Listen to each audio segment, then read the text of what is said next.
김민재가 유로파리그 조별리그 마지막 경기를 출전하게 되었습니다. 김민재 유로파리그는 매우 의미가 있죠. 페네르바체의 둥지를 틀었을 때 만약 이 팀이 올 시즌 유로파리그에 출전하지 못하는 팀이었다면 김민재는 연봉까지 낮춰가면서 페네르바체와 계약을 하지 않았을 것입니다. 베이징에 소속되어 있을 때는 자신의 가치를 입증하는 것이 쉽지 않았는데 유로파리그 정도라면 곧바로 유럽의 스카우트 관계자들에게 눈도장을 찍을 수 있는 큰 기회가 되기 때문입니다. 그리고 페네르바체가 유로파리그 16강 그 이상도 진출할 수 있다면 자신의 이름을 알리는데 더할 나위 없이 좋았겠죠. 하지만 유로파리그에 대한 아쉬움은 없습니다. 이미 터키 리그 안에서 활약한 것만으로도 유럽의 많은 구단들의 레이더망에 걸려 있었습니다. 특히 이스탄불 더비 빅매치를 통해서 승리할 수 있는 대활약으로 김민재는 시간 문제일 뿐 무조건 유럽 5대 리그 팀으로 가게 될 것입니다. 김민재는 유로파리그 조편성에서 독일의 명문 프랑크푸르트와 올림피아코스를 상대해 볼 수 있었습니다. 아쉽게도 한 경기를 남겨두고 조 3위가 확정되어 버렸고 마지막 남은 한 경기인 홈에서 프랑크푸르트를 만나면서 1차전에서 패배했던 걸 서력하는 의미만 담고 있는 경기였습니다. 하지만 김민재는 매 경기가 시험 무대와 같기 때문에 최선을 다할 수밖에 없겠죠. 10일 금요일 새벽에 펼쳐진 페네르바체 대 프랑크푸르트와의 경기는 1대1 무승부를 기록하면서 페네르바체는 유로파리그 최종 1승 3무 2패를 기록하면서 유로파 컨퍼런스 리그 2위 팀과의 플레이오프에 출전하게 되었습니다.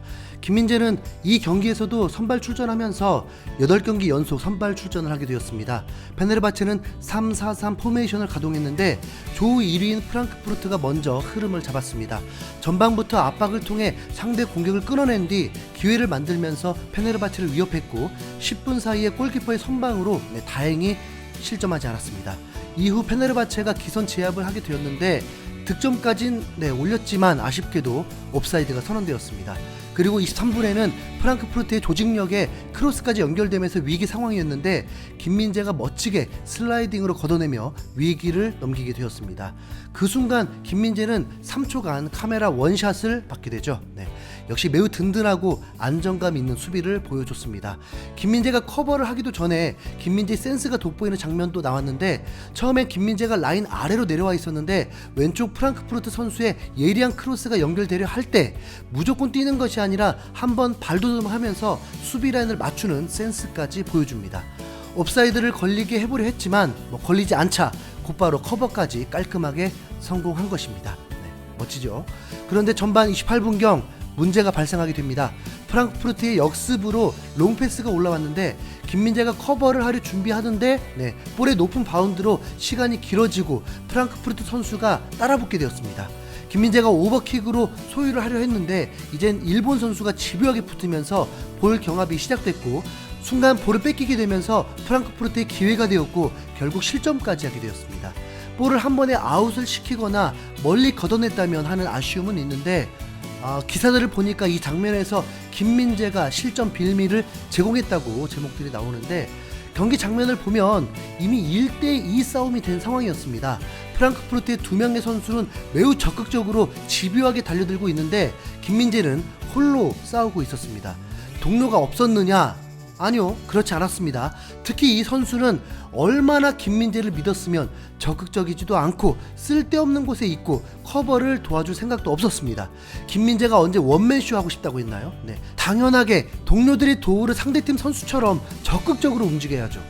페네르바체 수비수들의 소극적인 움직임은 전반 5분에도 나오면서 김민재가 손짓까지 하는 상황도 있었습니다. 이후 페네르바체는 포기하지 않고 역습을 노리다가 전반 41분 우측에서 올라온 카흐베치의 크로스가 일본 선수 하세베의 커버 미스로 베르샤의 앞에 떨어졌고 이를 침착하게 슈팅으로 가져가면서 동점골을 만들었습니다. 김민재에게 좀 부담이 덜었겠죠. 후반전에는 양팀 모두 골을 노렸지만 골이 나오지 않고 페네르바체는 조 1위 프랑크푸르트를 상대로 1대1 무승부를 기록했습니다.